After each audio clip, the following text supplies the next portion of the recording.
لو شيء صغير بقلبه انه هو يقول لو شيء بسيط اللي زرعته موجود بقلبه المفروض يجيني منه اتصال، يتمنى يسمع صوتك يا برج الاسد. لما نشوف حلمة ودنك بعد يتمنى يسمع صوتك. شوف هذا التليفون، تشوفوه هذا التليفون، تليفون ابو هذا القديم، وهنا يقول اتمنى انه يرجع لي لانه انا زرعت. شوف القلب وينه، يقول انا زرعت شيء لو كان محبة بسيطة بس هي لا تزال موجودة. اذا اكو محبة المفروض يكون يجي من عنده اتصال. فالأفضل يا برج الأسد العلاقة القديمة أنك تنساها وتبتعد عنها وتبلش بعلاقاتك الجديدة، بأعمالك الحلوة، بنجاحاتك، بأوراقك، بإقامتك، بدراستك، بأمور بدراستك، بنجاحك يا برج الأسد. صدقني يا برج الأسد عندك طاقة كلش حلوة، عندك طاقة كلش مهمة. البعض من برج الأسد تعبان صحيا من وراء الأسحار. أنا قلت لك انتبه للأسحار اللي موجودة بحياتك. تحياتي لك يا برج الأسد. ليش يجي رايح برج الأسد؟ وين مهزوم يا برج الأسد؟ برج العذراء وينك؟ اشبك لي طاقتك يا برج العذراء. خلي اشوف الإدارة. اشبك لي طاقتك. يلا كبسا وشيرا. ايش قد وصلتنا؟ ما وصلتنا. والله عبرنا المليون. والله العظيم عبالي ما عابره المليون. لو تعرفون ايش قد بعيد التليفونات. لا وش ماله تقول لي اقري التعليق. خيواني عمية.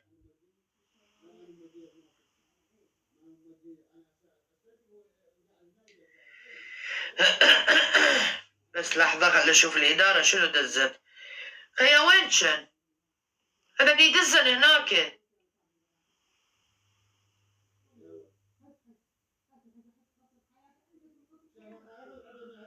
يا محمد طبعا أنا ساحبة الرقم الواتساب وما نطيته للسكرتارية، والسكرتارية تدق علي والدنيا مشتعلة. خليه راحة بس ماني راح أجاوبكم يعني. أنا بس أقرأ ما أقدر أجاوب. أوكي بعد اللي بتواصل هسه بعد اللايف حبايبي، بعد اللايف.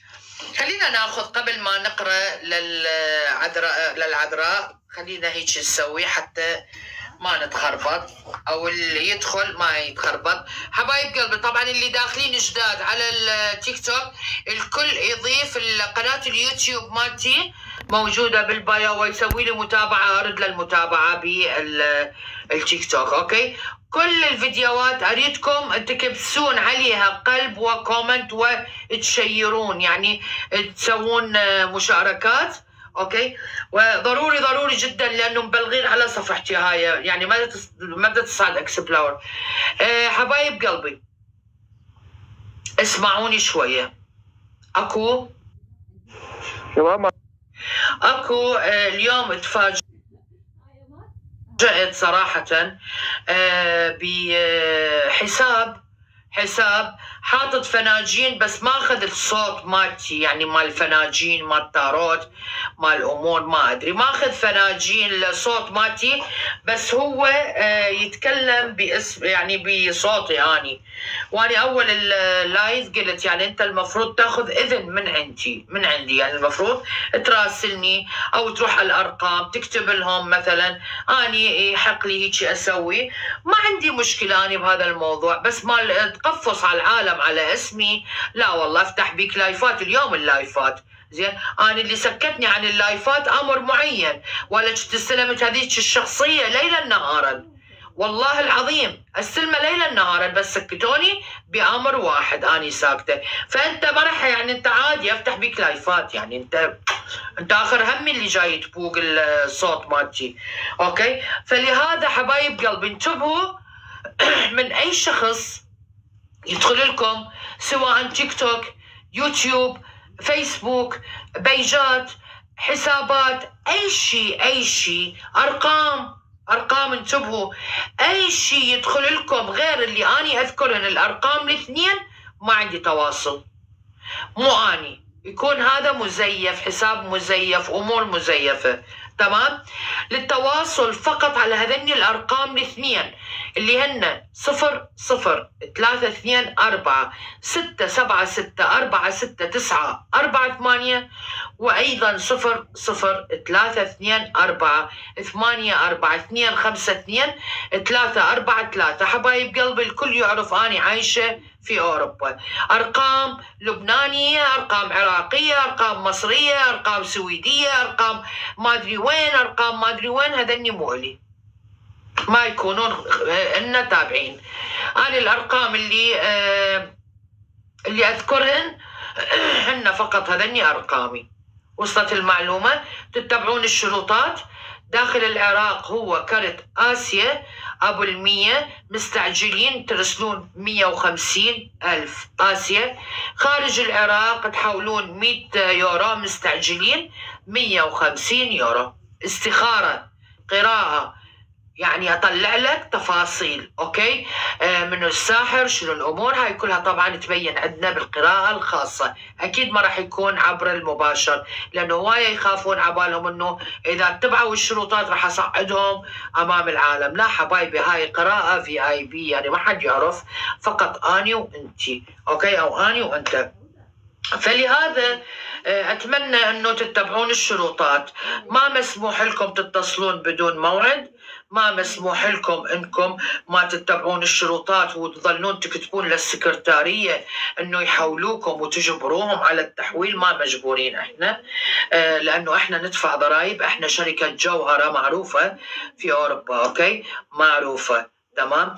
وانا اللي مسكتني عن هذا الامر هي شركتي، لا اكثر ولا اقل. بس اللي راح تجي الونه. اي والله صحيح، عاش لسانك حبيبتي. خلينا نقرا للمكبسين. يلا خلينا اقرا لكم يا المكبسين، تستاهلون للامانه تستاهلون. خليني اخذ لكم بهذا التاروت. يلا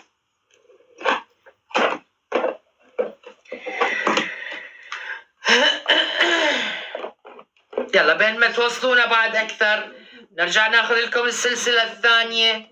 بعد شو تريدون؟ اكو هذا هم تاروت بعدنا ما مستخدمين. يلا مليانين احنا اليوم مليانين. نرجع للابراج. سجا حبيبتي خلي اخذ للمكبسين ولكم. انتم مو شاركتوا؟ يلا اشبكوا طاقتكم اليوم. طاقة 11/11 اشبكوا طاقة لكل شيء مفرح وليس فقط للمال. مو هي طاقة مال فقط، احنا مو رب العالمين استغفر الله حتى نقول هذا اليوم فقط للمال. وانا مذكور بالقرآن هذا اليوم كل ايامنا احنا مال ورزق وفرحة وبركة. يمكن تجي على الانسان شوية مشاكل عادية عادية، ممكن يشوف شنو المشكلة اللي جته وشنو اساسيتها، بس هي طاقة المال موجودة بكل الأيام. 11/11 هي طاقة كانت متعبة على كل الأشخاص قبل يوم وقبل يومين، يعني كانت متعبة جدا، كانت متعبة جدا يا حبايبي.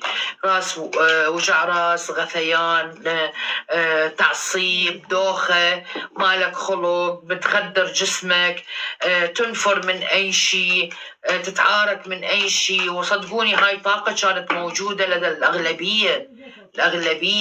ما تحب تشوف مثلا التي في، لا تشوف هالمشاهد هاي المزعجة، دا تعصبك. كنا دا نتعصب من وراء هالمشاهد بس مو لهالدرجة. صار لنا يومين ممكن يكون تعبنا، ممكن يكون صار عندنا إرهاق، ممكن نجد براسنا على المخدر هسه ننام بس نقعد بطوال الليل مخنوقين مفزوعين، شايفين منام مزعج، شايفين أشياء غريبة.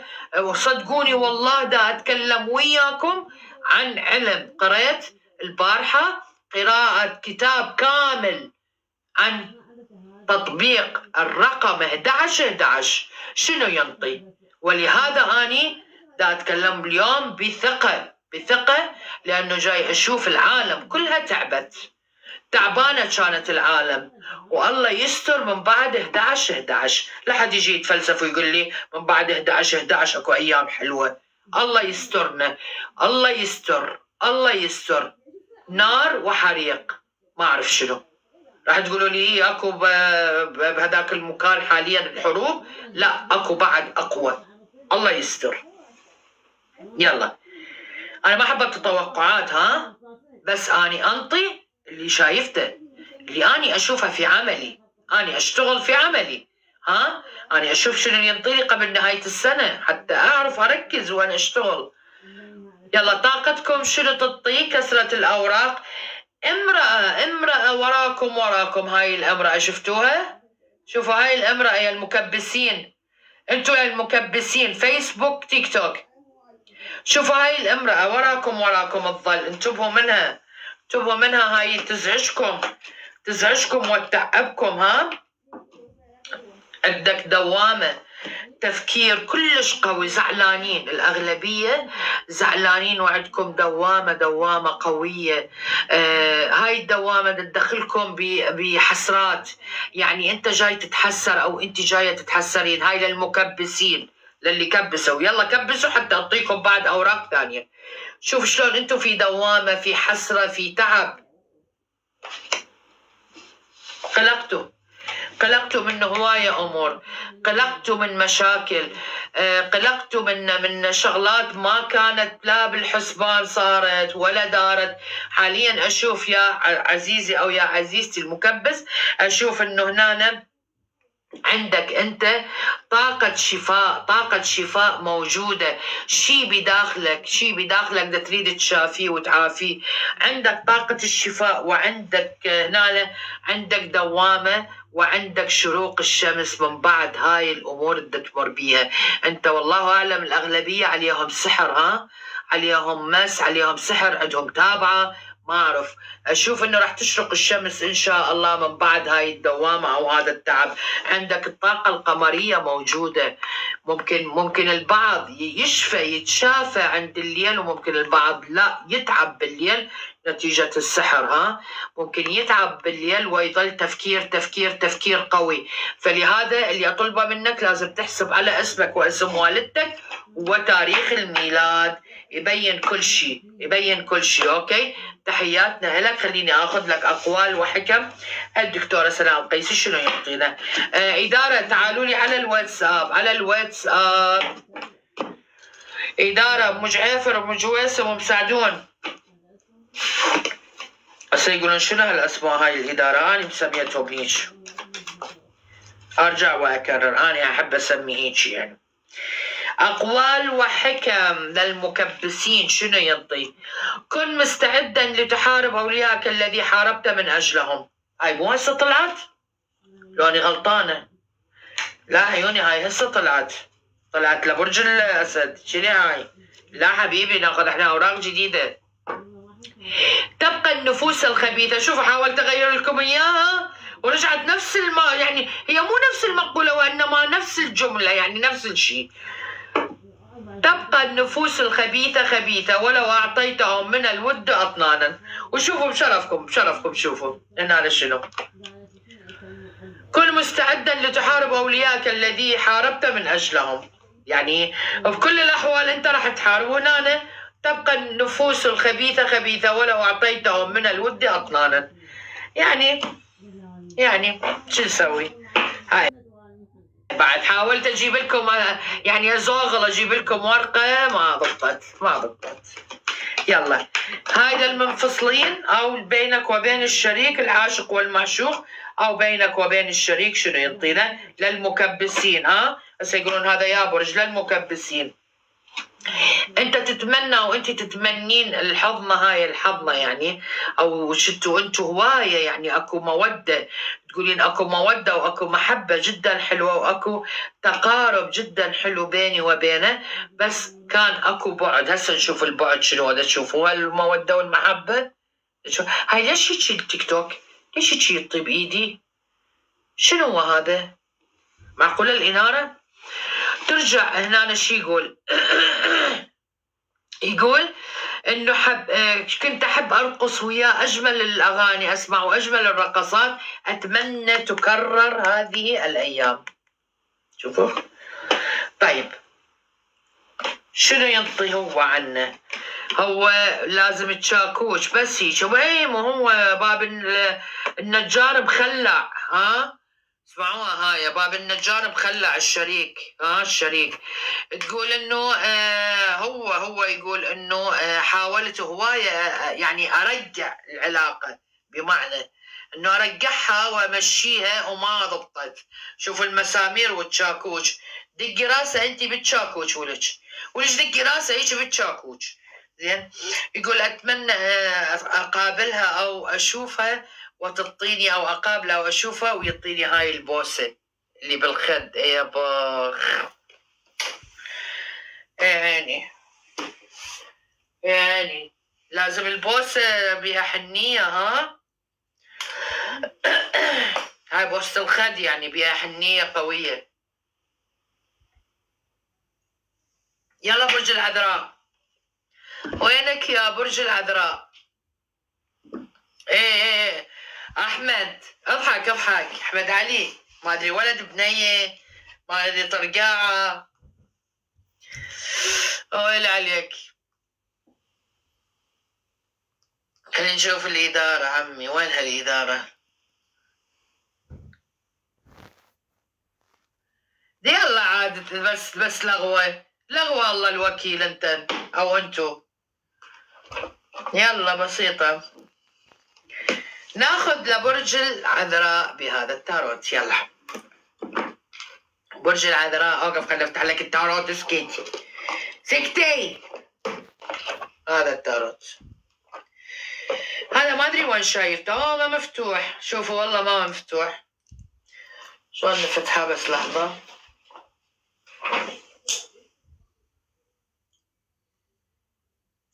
يلا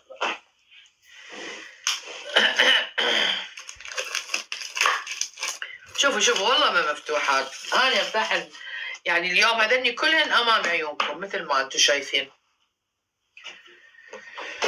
برج العذراء، يلا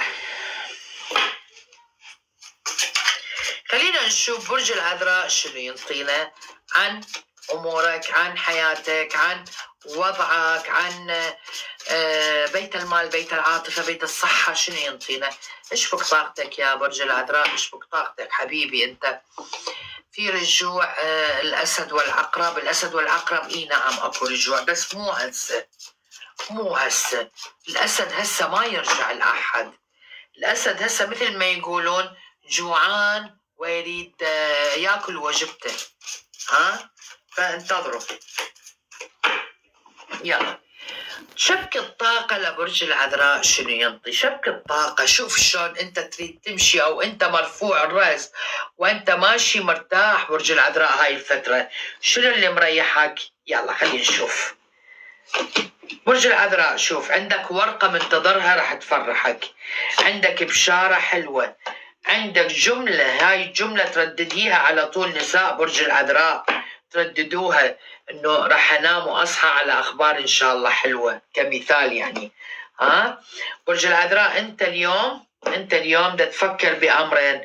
عندك ورقة تجيك شاغلت لك بالك يا برج العذراء، انت عندك ورقة تجيك شاغلت لك بالك. اوكي برج العذراء، انت اليوم عندك علاقة لا نهاية، علامة الانفينيتي، علاقة ما بيها نهاية، علاقة على طول تقول اريد اوقف يمها، اريد اخلص، اريد اطلع، بس ما تنتهي عندك هاي العلاقة. تعرف ليش يا برج العذراء؟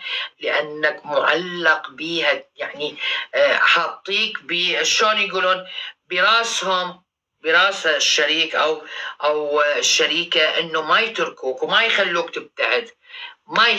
تبتعد، ولهذا عندك علاقه اللي هي لا نهايه، ما بها نهايه حاليا يا برج العذراء. برج العذراء، نساء برج العذراء، اشوف انه انتم جالسين بمكانكم بمملكتكم بامر، ويصير عند البعض يصير عندها حمل. تسمع ببشارة حمل أو أولاد أو طفلة أو شيء أو طفل، ما أعرف. عندش خبر حمل، وخبر الحمل هذا لصالحك يا برج العذراء أو لصالحك. ممكن أنت أيضا يعني زوجتك تتبشر ببشارة حلوة.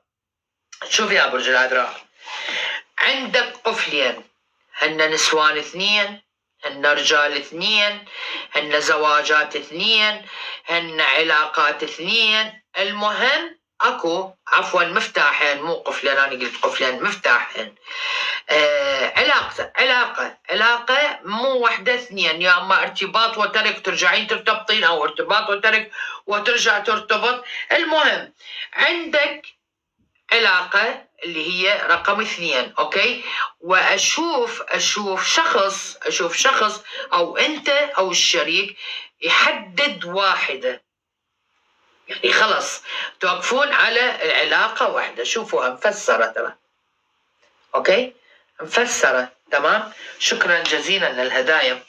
اشوف هنا يا برج العذراء البعض ترك عائلته، الشريك ممكن تركش وترك عائلته وابتعد، بس هو ندمان يريد يرجع هاي العلاقة، الفرحة اللي موجودة بهاي العلاقة، الأمور اللي خسرتوها انتو بغيابه، اللي صار إهمال، ممكن غدر، ممكن صار تعب، ممكن صار شيء، والله أعلم. يا برج العذراء أشوف إنه أنت تشوف الشريك ندمان بس ما قادر يرجع، وأكنه مقيد وأكنه مربط. بس أنا أقول لك يا برج العذراء البعض يرجع، والبعض إذا منفصلة راح ترجع لطليقها أو للشريك مالته، والبعض أشوف من برج